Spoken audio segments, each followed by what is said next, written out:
오늘 이 아침에 하나님께서 우리에게 주시는 말씀은 우리 마태복음 23장입니다.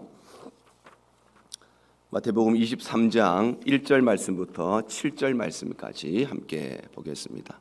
이에 예수께서 무리와 제자들에게 말씀하여 이르시되 서기관들과 바리새인들이 모세의 자리에 앉았으니 그러므로 무엇이든지 그들의 말하는 바는 행하고 지키되 그들이 하는 행위는 본받지 말라.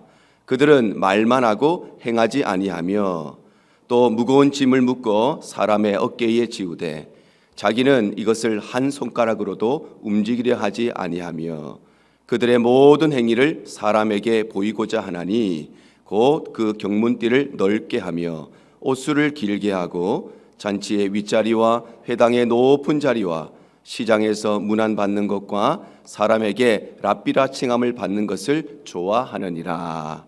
아멘. 예수님께서는 종료주일 저녁에 12제자들과 함께 베다니에 가셔서 그곳에 있던 나사로의 집에서 그날 밤을 유하시고 그 이튿날 아침에, 그러니까 월요일 날 새벽 시간에 다시 예루살렘으로 돌아가셨습니다. 예루살렘으로 가신 예수님께서는 가장 먼저 성전으로 가셔서 온갖 또 부정과 부패로 또 온갖 또 비리와 타락으로 얼룩져 있던 예루살렘 성전을 깨끗하게 하시고 거룩하게 하시고 청결하게 하셨습니다. 그런가 하면 예수님께서는 이 예루살렘으로 가시던 길에 한 무화과 나무를 저주하심으로써 속은 텅텅 비어 있으면서도 껍데기만 화려했던 이스라엘 백성들의 형식적이고 외식적인 삶에 대해서 아주 일침을 가하셨습니다. 그리고 예수님께서는 그날 저녁에도 제자들과 함께 베다니로 가셔서 그날 밤에도 이 나사로의 집에서 하룻밤을 유하시고 그 이튿날 아침에 또다시 예루살렘으로 가셨습니다.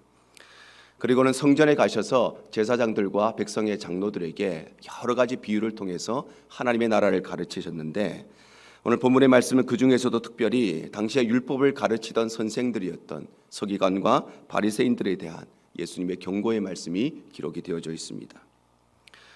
예수님께서는 성전에 가셔서 하나님 나라에 대해서 가르치실 뿐만 아니라 특별히 이 바리새인들이 네 가지의 질문에 대해서 예수님께서 답변을 하시는 소위 4대 논쟁이라고 불리는 이 논쟁에 기꺼이 참여를 하셨습니다. 바리새인들과 이 네 가지 주제에 대해서 토론을 하시고 또 말씀을 나누시고 질문을 하고 질문을 받고 답변을 한 것이 이 4대 논쟁인데 이 4대 논쟁 중 첫 번째 논쟁이 바로 세금에 관한 것이었습니다. 마태복음 22장 17절 하반절이 이렇게 기록하고 있습니다. 가이사에게 세금을 바치는 것이 옳으니까 옳지 아니하나이까. 바로 그들은 예수님께 로마 황제에게 세금을 내는 것이 옳은 일입니까? 틀린 일입니까? 그것을 물었던 것입니다. 그런데 문제는 이 바리새인들의 질문은 의도를 가지고 있는 질문이었다는 것입니다. 마태복음 22장 15절에 보면 이렇게 기록을 하고 있습니다. 이에 바리새인들이 가서 어떻게 하면은 예수를 말의 올무에 걸릴까 상의했다 이렇게 되어 있습니다.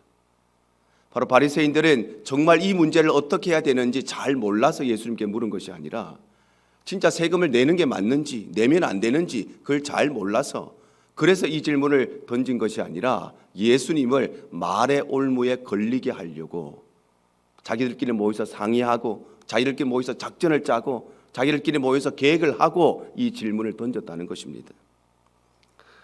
왜냐하면 이 질문은 어떤 대답을 해도 문제가 될 수밖에 없는 질문이었기 때문에 아니 이 질문은 사실 질문 안에 이 온전한 질문이 아니라 질문 자체에 모순을 가지고 있는 질문이었기 때문입니다. 그래서 예수님께서 이 질문에 대해서 만약에 가이사에게 세금을 바쳐라 그렇게 말씀하시면 저 사람은 하나님을 유일한 왕으로 섬기는 사람이 아니라 예수님은 로마의 황제를 왕으로 섬기는 사람이구나, 하나님을 섬기지 않는 신성 모독자구나 이렇게 몰고 가려고 계획을 세웠다는 것입니다. 반대로 예수님께서 세금을 바치지 마라, 안 바쳐도 된다 그렇게 이야기를 하신다면 저 사람은 로마 황제를 부정하는 사람이구나, 로마 황제를 뒤집고 로마 제국에 대해서 반항하고 반란을 일으키려고 하는 내란 음모죄에 뒤집어 씌우려고 준비하고 있었던 것입니다. 그런데 예수님께서는 이렇게 답변하시죠. 마태복음 22장 21절 하반절입니다. 이에 이르시되 그런즉 가이사의 것은 가이사에게 하나님의 것은 하나님께 바치라 말씀합니다. 바로 예수님께서는 가이사의 것은 가이사에게 바치고 하나님의 것은 하나님께 바치라고 말씀하셔서 하나님을 유일한 왕으로 삼고 유일한 왕으로 섬겨야 될 뿐만 아니라 동시에 세상의 권력도 하나님께서 세우신 것이기 때문에 인정해야 한다는 성경의 정신을 말씀하신 것입니다. 이 4대 논쟁 중에 두 번째 논쟁은 부활에 관한 논쟁이었습니다. 그래서 그들은 만약에 형님이 죽으면 남동생이 형수에게 장가를 가서 아들을 낳게 해주는 소위 말해서 형수취사제를 예로 들면서 부활이 진짜 있느냐 없느냐 그것을 예수님께 물었던 것입니다. 그런데 이 질문 역시도 예수님께 올무에 걸리게 하려고 하는 약한 의도를 가진 질문이었습니다. 그래서 예수님께서 이 질문에 대해서 만약에 부활이 있다 이렇게 말씀하시면 사두개인들은 부활도 없고 영적 세계도 없고 천사도 없도 그렇게 믿고 있었기 때문에 만약 예수님이 부활이 있다 이렇게 말씀하시면 사두개인들이 준비하고 있다가 예수님을 공격하려고 계획하고 있었습니다. 반대로 예수님께서 부활이 없다 이렇게 말씀하시면 부활도 믿고 또 천사도 믿고 영적 세계도 믿고 모든 것을 믿고 있었던 바리새인들이 예수님을 공격하려고 준비하고 있었습니다. 그래서 예수님께서 이렇게 답변하시죠. 마태복음 22장 31절 하반절에서 32절입니다. 하나님이 너희에게 말씀하신 바는 나는 아브라함의 하나님이요 이삭의 하나님이요 야곱의 하나님을 하신 것을 읽어보지 못하였느냐. 하나님은 죽은 자의 하나님이 아니요 살아있는 자의 하나님이시라 말씀합니다. 여기에서 하나님이 죽은 자의 하나님이 아니라 살아있는 자의 하나님이다. 이 말씀은 우리 십자가를 통해서 구원받은 모든 백성들은 이 땅 위에 살아가는데도 살아있는 것이고, 그런데 이 땅 위에 살다가 죽었다 할지라도 구원받은 모든 백성들은 천국에서 영원히 사는 것이기 때문에, 그래서 하나님은 하나님의 백성들의 하나님이고 하나님은 구원의 하나님이고 하나님은 영원히 사는 우리들의 하나님이다 이렇게 말씀하시는 것입니다. 그리고 이를 통해서 예수님께서는 하나님의 말씀을 읽어보지 못하였느냐 이렇게 지적하시면서 나는 성경에 대해서 잘 알고 있다고 교만하고 떨었던 바로 이들을 향해서 아주 그의 무지함들을 지적하신 것입니다. 이 4대 논쟁 중에서 세 번째 논쟁은 가장 큰 계명에 관한 논쟁이었습니다. 마태복음 22장 36절입니다. 그 중에 한 율법사가 예수를 시험하여 묻되 선생님 율법 중에서 어느 계명이 크니까? 바로 그들은 예수님을 또 시험하기 위해서 어느 계명이 가장 큰 계명인가 그렇게 예수님께 물었던 것입니다. 그 당시 유대인들은 모든 율법의 조항을 다 끄집어내서 정리해서 613개의 율법으로 모두 다 정리했습니다.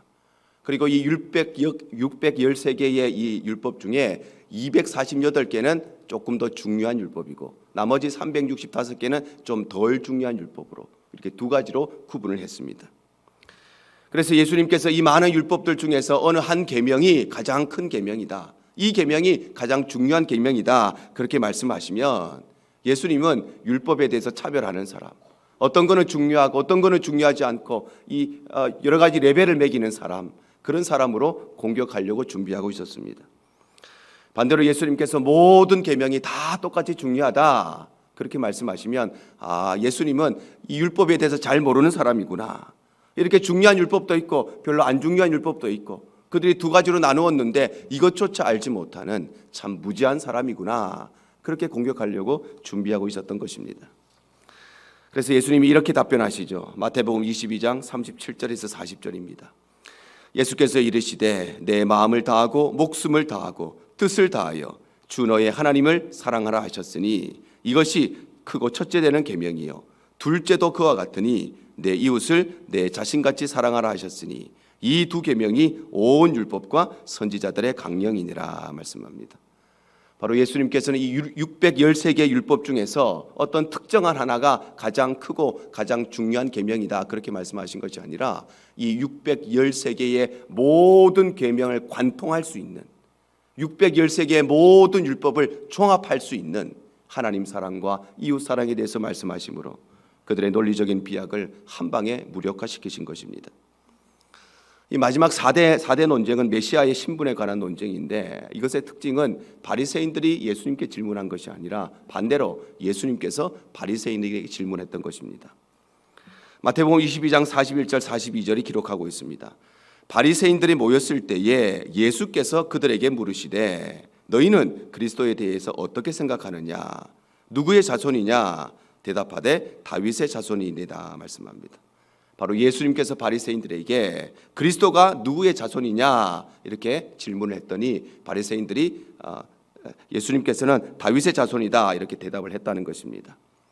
그런데 이 바리새인들이 메시아께서 예수님께서 이 땅에 오실 때에 다름 아니라 이 땅에 오시는 구약의 성경대로 이 땅에 오시되 다윗의 자손을 통해서 다윗의 혈통에서 이 땅에 오실 것은 알고 있었지만 그런데 육체를 가지고 온다는 사실은 바리새인들은 알지 못했습니다. 그래서 예수님께서는 메시아는 살아계신 하나님의 아들이실 뿐만 아니라 동시에 육체를 가지고 다윗의 혈통에서 이 땅에 오실 메시아. 그래서 그분은 완전한 신성과 완전한 인성을 동시에 갖고 계신 완전한 구원자이심을 말씀하신 것입니다.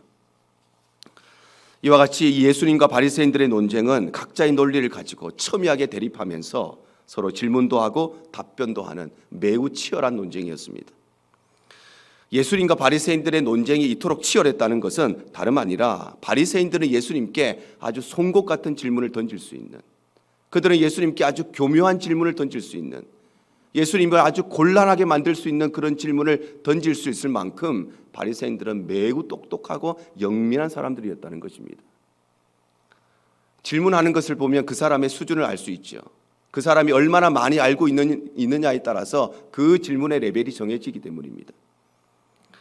특히나 이 예수님과 바리새인들이 벌인 이 논쟁의 주제는 가벼운 논쟁이 아니었죠. 짜장면이 맛있냐, 짬뽕이 맛있냐 이런 논쟁이 아니었습니다. 얼마나 어려운 주제를 가지고 설명하기도 어렵고 이해하기도 어렵고 그런 질문을 신학적인 주제를 가지고 토론을 했습니다. 그런데 그럼에도 불구하고 그 지혜로우신 예수님과 이 바리새인들이 치열하게 논쟁했다는 것은 바리새인들이 얼마나 율법에 대해서 많이 알고 있었는지, 얼마나 성경에 대해서 많이 아는 사람들이었는지, 예수님과 논쟁을 할 만한 그런 사람들이었다는 것입니다.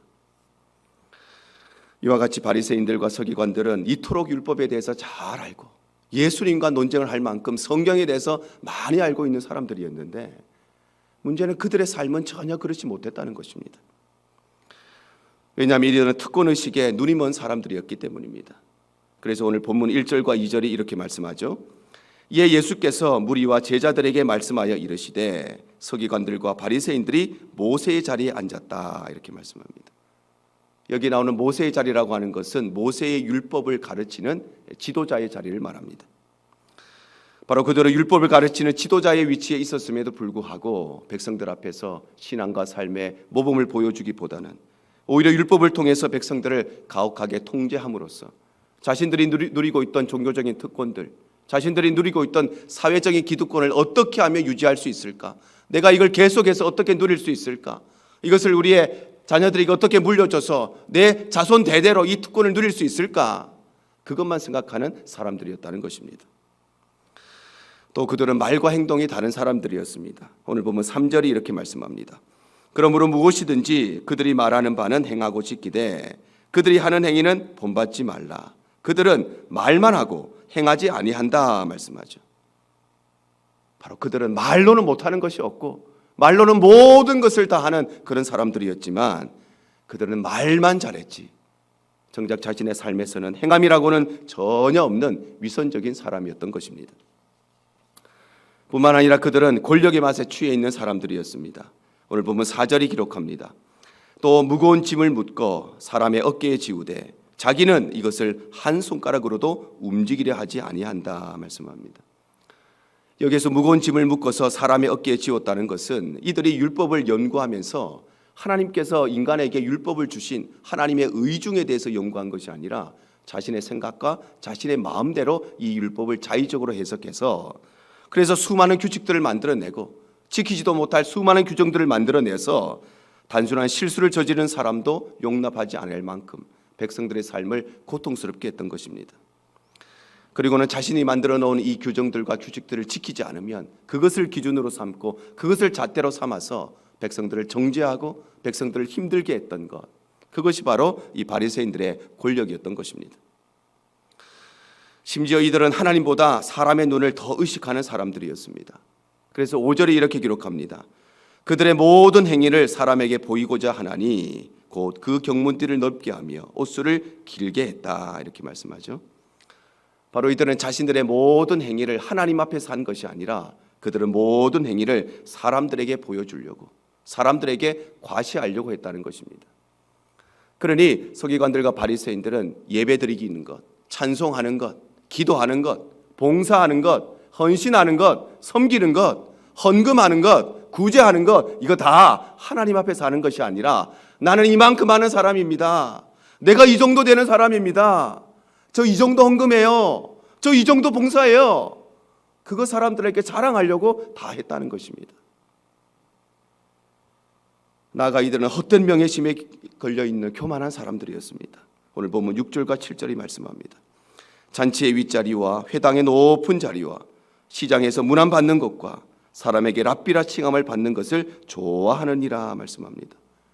여기에 잔치의 윗자리는 세속적인 명예를 말하고 회당의 높은 자리는 종교적인 명예를 말하는 것입니다. 바로 이들은 헛된 명예심에 사로잡혀서 어디를 가든지 대접을 받으려 하고 어디를 가든지 높은 자리에 앉으려고 했다는 것입니다. 뿐만 아니라 문안 인사를 받는데도 둘만 있는 데서 받는 것이 아니라 사람들이 많이 있는 시장에서 받기를 원하고 사람들에게 랍비라고 칭하는 존경을 받기를 원했다는 것입니다. 그런데 사랑하는 성도 여러분, 이 바리새인들과 서기관들의 모습이 2000년 전에 이스라엘에만 있었던 것이 아니라 어쩌면 오늘날 시대를 살아가는 저와 여러분의 삶에도 있는지 그것을 우리가 돌아보아야 합니다. 사랑하는 성도 여러분, 백성들 앞에서 삶과 신앙의 모범이 되어주기는커녕 자신들이 누리던 종교적인 특권과 사회적 지위권, 그것만 감당하기 위해서, 그것만 누리기 위해서 눈에 불을 켰던 이 바리새인들의 모습이 바로 우리의 모습은 아닌가 돌아보아야 하는 것입니다. 말로는 당할 사람이 없고 말로는 못하는 것이 없는데, 그런데 그들의 삶에는 정작 행함이 없었던 이 바리새인들의 모습이 나의 모습은 아닌가 돌아보아야 한다는 것입니다. 내 생각과 내 마음과 내 지식을 따라서 지키지도 못할 규정 만들어 놓고 지키지도 못할 그 규칙을 만들어 놓고 그것을 기준으로 삼고 그것을 잣대로 삼아서 다른 사람들 판단하고 다른 사람들 정죄했던 이 바리새인들의 모습이 우리의 모습은 아닌가 돌아보아야 하는 것입니다. 예배드리고 기도드리고 찬송하고 헌금하고 봉사하고 헌신하고 구제하고 하나님 앞에서 한 것이 아니라 사람들에게 보여주려고, 그거 자랑하려고, 그거 과시하려고 했던 이 바리새인들의 모습이 내 모습은 아닌가 우리는 돌아보아야 하는 것입니다. 헛된 명예심에 사로잡혀서 어디를 가든지 대접받으려고 하고 어디를 가든지 높은 자리에 앉으려고 했던 이 서기관들과 바리새인들의 모습이 우리의 모습은 아닌가 우리는 오늘 이 아침에 돌아보아야 하는 것입니다. 사랑하는 성도 여러분, 거짓 선지자는 이단이나 사이비만을 말하는 것이 아닙니다. 거짓 선지자는 다른 것이 아니라 우리가 부모로서 우리의 자녀들 앞에서 말로는 야, 신앙이 제일 중요해, 얘들아 믿음이 제일 중요해, 말은 그렇게 하면서도 실제 우리의 삶에서 그렇게 살아가지 못하면, 그래서 우리의 말과 행동이 다르면 우리가 바로 자녀들 앞에서 거짓 선지자들인 것입니다. 야, 나는 다 필요 없어, 믿음만 있으면 돼. 그런데 아들 장가가고 딸 시집갈 때는 그렇게도 따지는 게 왜 그렇게 많은지, 믿음만 있으면 된다고 해놓고서 이것도 따지고 저것도 따지고 말과 행동이 다르다면 우리가 자녀들 앞에서 거짓 선지자인 것입니다. 거짓 선지자는 다른 것이 아니라 우리가 목사로서, 우리가 장로로서, 우리가 권사로서, 우리가 집사로서 성도들 앞에서 믿음 생활은 이런 것이야, 교회 생활은 이런 것이야 말하면서 우리의 삶이 그렇지 못하면, 그래서 우리의 말과 우리의 행동이 다르다면 우리가 바로 거짓 선지자인 것입니다. 거짓 선지자는 다른 것이 아니라 우리 1세대가 우리 주일학교 자녀들 앞에서, 우리 학교의 자녀들 앞에서 믿음은 이런 것이고 헌신은 이런 것이고 말은 잘하지만 우리의 삶이 그렇지 못하면, 그래서 우리의 말과 행동이 다르면 우리가 바로 거짓 선지자인 것입니다. 거짓 선지자는 다른 것이 아니라 우리 그리스도인들이 세상 앞에서 아무리 열심히 전도하고 아무리 세상에 봉사활동 많이 해도 우리의 말과 행동이 다른 행함이 없는 믿음의 삶을 살아간다면 우리가 바로 거짓 선지자인 것입니다. 거짓 선지자는 다른 것이 아니라 교회에서의 생활과 일상에서의 생활이 다른 사람이, 말과 행동이 다른 사람이 거짓 선지자인 것입니다. 그래서 우리가 입술로 고백하는 신앙과 우리의 삶으로 살아가는 신앙이 다른 사람, 그것이 바로 거짓 선지자의 모습인 것입니다. 그러므로 사랑하는 성도 여러분, 이 아침에 예수님의 십자가가 우리에게 물으십니다. 너는 참 선지자인가? 너는 자녀들 앞에서 참 선지자인가?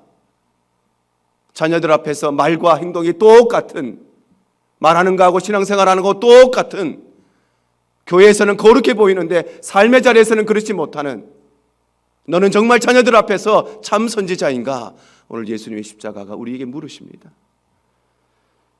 사랑하는 성도 여러분, 오늘 예수님의 십자가가 우리에게 너희 교회는 세상 앞에서 참 선지자들의 공동체인가? 물으십니다. 오늘 고난주간 넷째 날을 맞이하면서 오늘 하루 동안 너는 참 선지자인가? 물으시는 십자가의 질문 앞에, 너는 자녀들 앞에서 참 선지자인가? 너희는 세상 앞에 참 선지자인가? 너희들은 다음 세대 앞에 참 선지자인가? 너희 교회는 세상 앞에 참 선지자인가? 물으시는 이 질문 앞에 오늘 하루 이 십자가의 질문을 묵상하면서 나의 삶을 돌아보고 반성하고 회개할 뿐만 아니라 다시 한번 거룩한 삶을, 믿음의 삶을 결단하고 결심하는 그런 복된 하루 되시기를 주님 이름으로 축복합니다.